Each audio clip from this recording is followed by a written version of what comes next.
There's been a lot happening in the news these last couple weeks, but one of the things we cannot forget is that Donald Trump has not released the Epstein files as he promised on the campaign trail, as his advisors had promised, as his cabinet had promised, as conservative pundits had promised. No Epstein files from any Republicans have been released. The Democrats in the House have, slowly trickled out a few here and there that they've gotten from the Epstein estate, and those have been pretty massive. But we want the whole thing.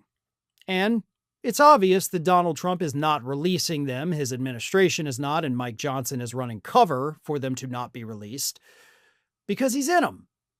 He may not even be in them doing anything illegal, but he may have been there when illegal things were happening, and that's embarrassing enough. And Trump is suffering in the polls from it. Every poll that comes out, which we get Epstein polls probably every 2 to 3 weeks, I guess, it shows more and more Americans do believe he is actively engaged and a part of and orchestrating the cover-up. We already have a majority of Americans who think that, and it is hurting him politically. And that brings me to another viewer question. This one from Mike Weedo0, who says, quote, "If Donald Trump is in the Epstein files, how will this affect him politically throughout his presidency, and how will this affect the Republican Party for covering it up?" And again, the answer to that is we already see it happening. We see their poll numbers going down as a direct result of the cover-up of the Epstein files. But Republicans, Trump included, but mostly those in the House that are covering it up, are banking on one simple, undisputable fact in American politics that I have told y'all 1,000 times. The American public has the shortest attention span of a human being. Like, humanly possible. They forget, and then when they forget and it's brought up again, 6, 7 months down the road, suddenly it's not a big deal. I mean, already we're in October, right? The Epstein file thing blew up at the beginning of July, and that was the news. That was the news. And then it was little other stuff, some big stuff. Now it's just like, oh, yeah, the Epstein stuff. Yeah, I mean, sure, if you got it, do it. If you don't, whatever. People are already moving on from it. And we have 13 months, a little under 13 months, till the midterms. So if the midterms were held today, would the Epstein files be a massive issue? Absolutely. If this song and dance of covering it up goes on till next year, will it be an issue? No.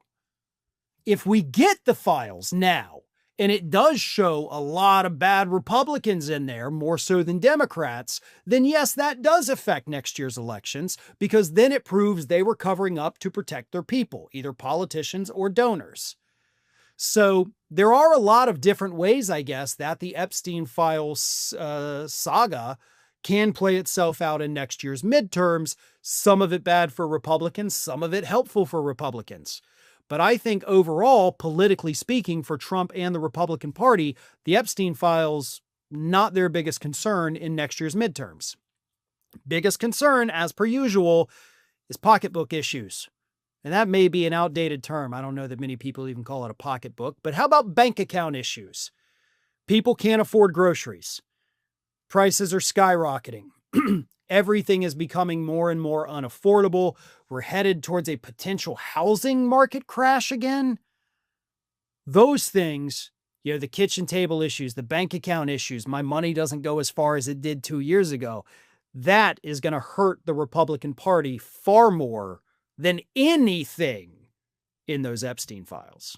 Thanks for watching, everyone.